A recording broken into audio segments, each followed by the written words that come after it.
Nangangailangan na nga ng tulong, binibiktima pa umano ng nasa koteng babae sa Mandaluyong City ang ilang distress OFW. Ang kanyang modus, tunghayan sa pagtutok ni John Consulta. Inuuli po namin ko yung paglabag sa Article 172, falsification po ng public document.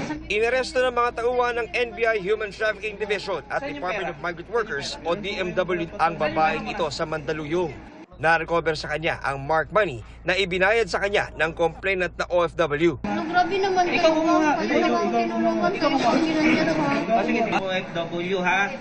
Kung kayo, inaabuso ninyo ang mga OFW, kami po protektahan namin ang OFW. Ayon sa NBI, lumapit sa kanila ang DMW para maaksyonan ang modus ng suspect na nambibiktima sa mga nangangailangang OFW. Nilalapitan po niya yung mga taong pumupunta po sa DMW, yung mga distress OFW na mag-avail sana nung cash assistance na pinaprovide nung DMW. Hihikayatin na sa kanya na po makumuha ng Certificate of Indigency na gagamitin po para sa cash assistance ng DSWD at ng DMW. Peke ang mga Certificate of Indigency na binibigay ng suspect sa mga OFW kapalit ng 10% ng tatanggapin nilang tulong pinansyal. Sa DSWD, 1,000 ang kanilang hinihingi. Pero sa DMW, 7,500 ang kanilang hinihingi kapag nakuha na po yung cash assistance. Kinasuhan po natin siya ng estapa through falsification po ng public document. Kinukuha pa rin namin ang pahayag ng suspect na nakakulong na sa NBI Detention Facility sa Muntinlupa. Para sa GMA Integrated News, John Consulta, nakatutok 24 oras.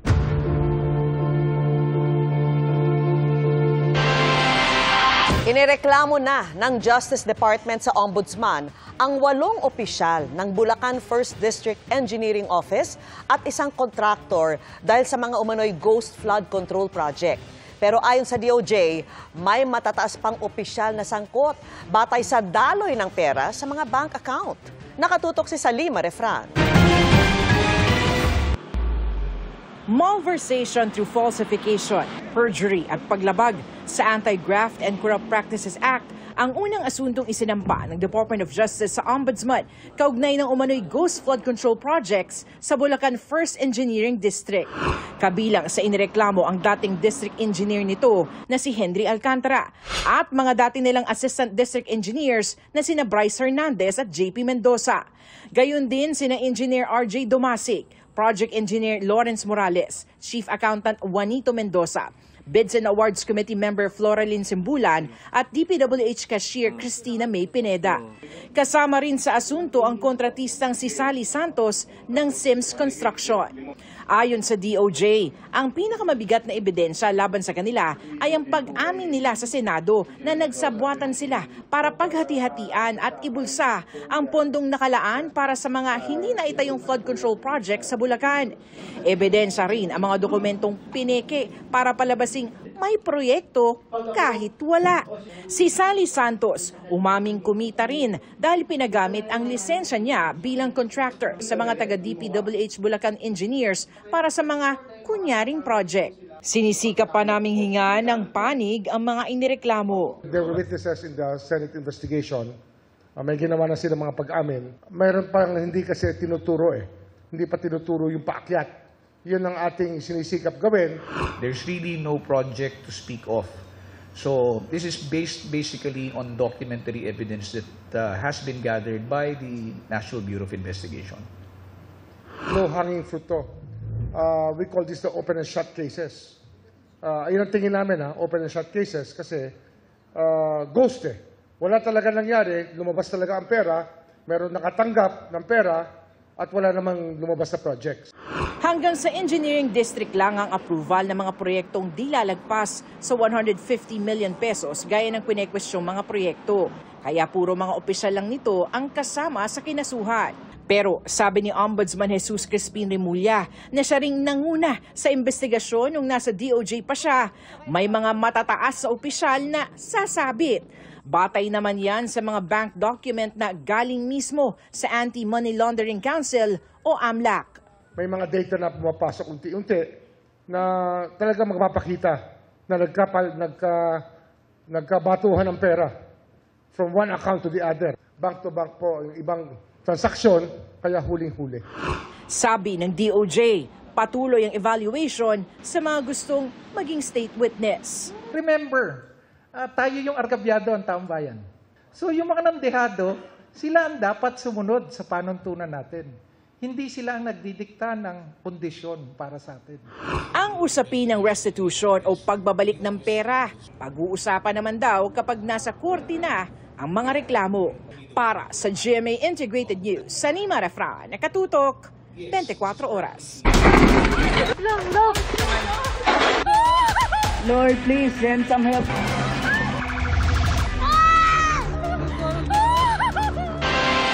Pinangangambahang dumami at mas lalong lumalim ang 70 sinkhole na nakita sa Northern Cebu. Dahil yan sa patuloy na nararamdamang aftershocks na apektado rin ang mga lamang dagat. Nakatutok si Alan Domingo ng GMA Regional TV. 70 sinkholes na ang nakita sa Northern Cebu matapos yumanig ang magnitude 6.9 na lindol noong September 30. Pinakamarami sa bayan ng San Remigio kung saan 40 ang nakitang sinkhole. 16 sinkholes naman ang nakita sa Bugo City na epicenter ng malakas na lindol. Posible pa yang madagdagan ayon sa Mines and Geosciences Bureau dahil sa patuloy na nararanasang aftershocks. Sa pinakahuling tala nga ng PHIVOLCS, mahigit 12,000 na ang aftershocks. Kabilang dyan ang nasa magnitude 4 na na-record pasado alas 10 kaninang umaga. Dahil sa patuloy na pagyanig, lalong lumalalim ang mga sinkhole ayon sa MGB. Hindi pa nagpalabas ang ahensya ng bilang kung ilang barangays at residente ang apektado ng mga nakitang sinkholes. Pero inirekomenda na nilang tuluyang lisanin ang lugar. Katulad na lang sa isang bahay sa Sitio Sansan, Barangay Manyo, San Remigio. Sa kuha ng netizen na si Hani Bintulan, kitang bumigay ang parte sa gilid ng isang bahay papunta sa malaking sinkhole. Number one recommendation namin pag may nag-occur na sinkhole is put a cordon off the area. Refrain from going near kasi posibleng mag-collapse po yung rim ng sinkhole eh. Inaantay ng Cebu Provincial LGU ang final report ng MGB na posibleng gawing batayan sa ipatutupad na land use, reclassification o rezoning sa mga apektadong lugar na nakitaan ng sinkholes at ang nasa Bugo Bay Fault. We take advice and guidance from the national agency, whatever is safe for the people. Of course, safety. Di kita ma-progress ani kung atong safety din nato unahon. So safety first. Kung mauna ilahang recommendation, then we will abide by it. Bukod sa lupa, may mga nadiskubre ring sinkhole sa dagat.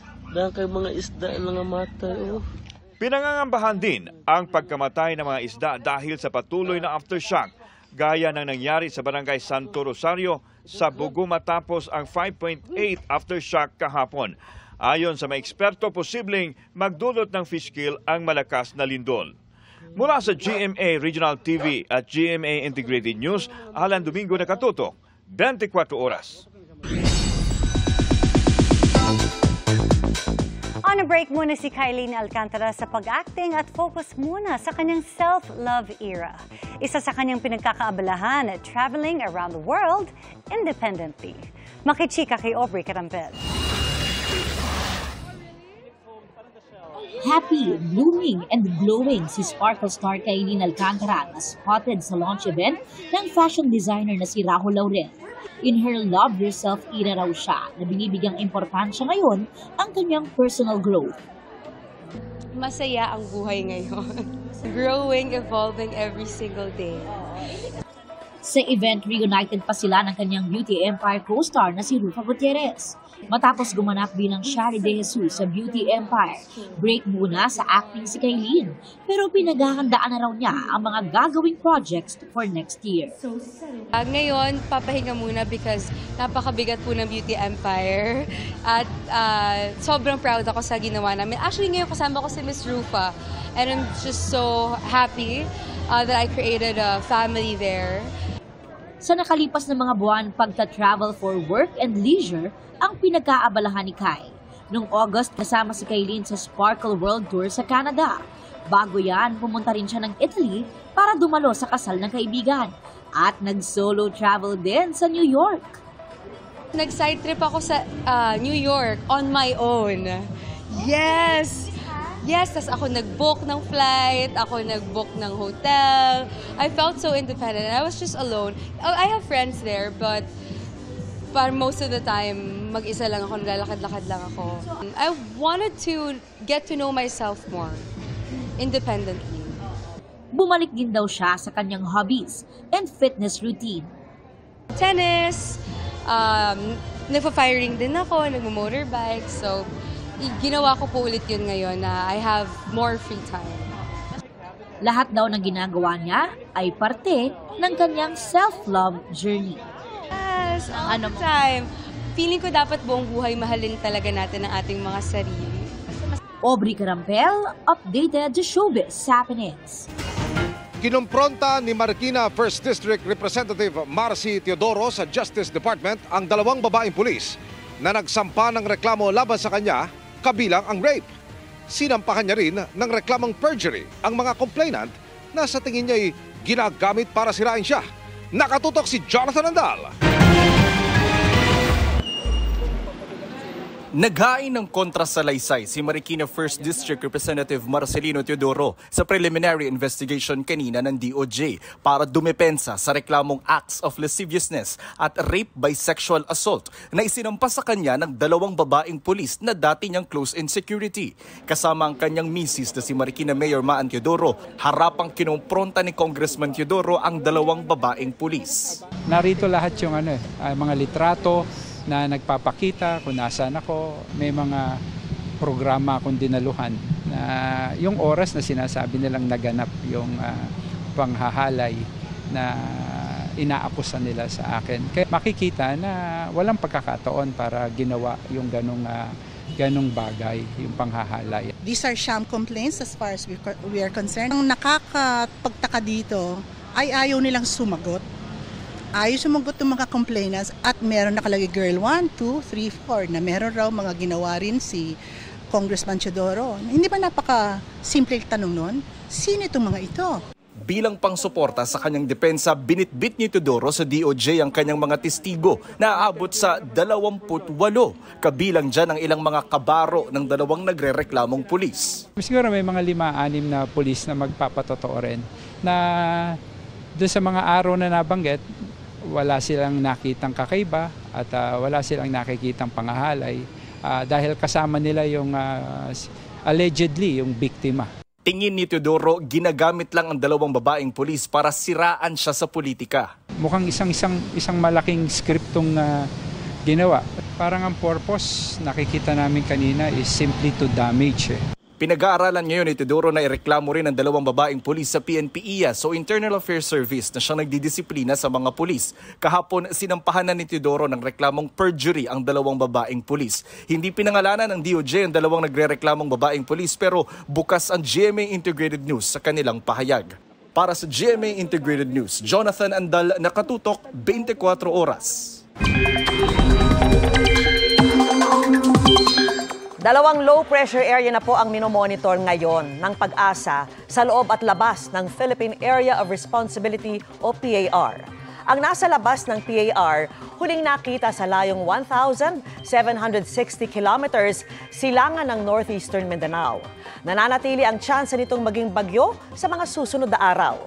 Ang isa pang LPA na nasa loob ng PAR at huling namataan 130 kilometers east-southeast ng Baler, Aurora, posibleng mag-dissipate o mawala na sa mga susunod na araw. Pero sa ngayon, nagdudulot pa ito ng pag-ulan sa ilang bahagi ng Luzon. Bukod dyan, tuloy-tuloy rin ang pag-iral ng easterlies. Base po sa datos ng Metro Weather, umaga bukas may tsansa ng ulan sa ilang bahagi ng Quezon, extreme northern Luzon, Palawan at Mindoro. Pagsapit naman ng hapon, mas marami nang uulanin sa Mimaropa at ilang bahagi ng Calabarzon. May mga kalat-kalat na ulan din sa northern at central Luzon, pati na po sa Bicol Region.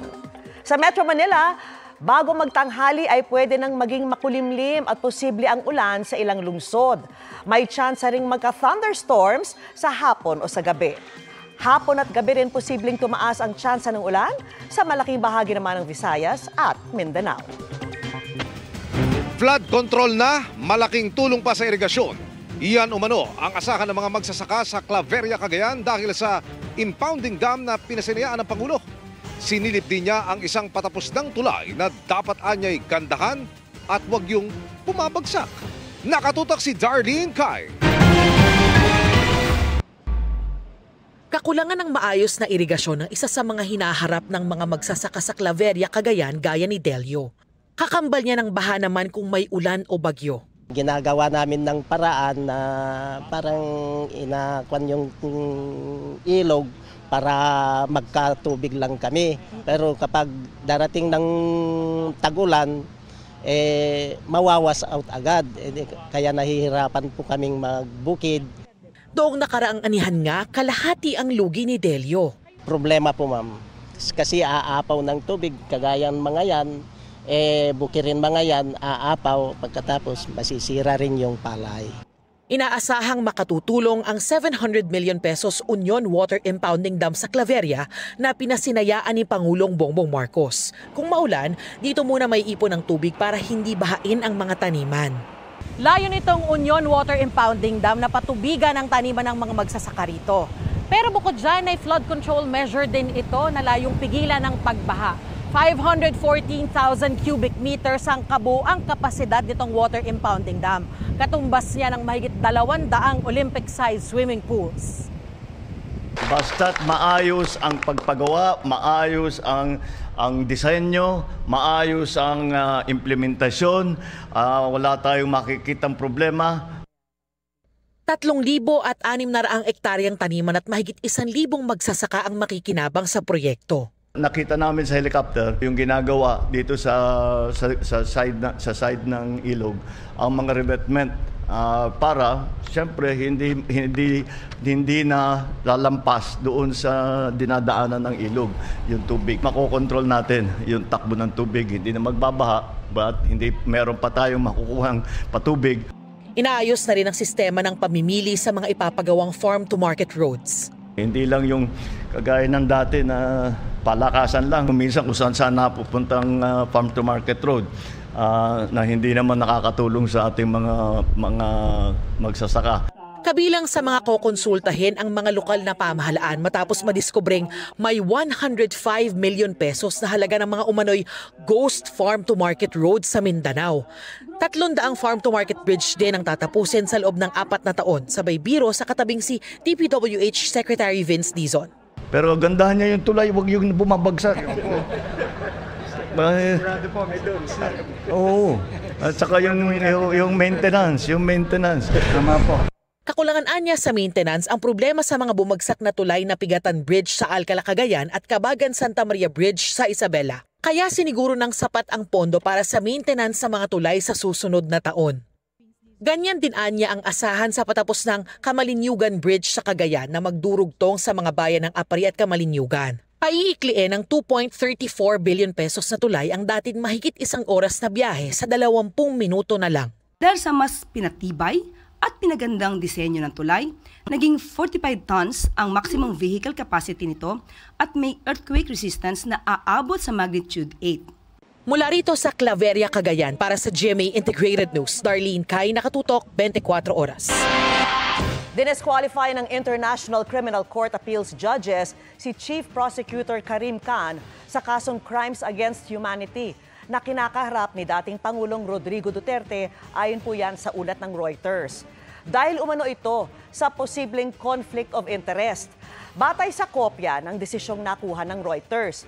Nitong Agosto, hiniling ng kampo ni Duterte na i-disqualify si Khan dahil dati itong tumayong abogado ng mga umano'y biktima ng war on drugs.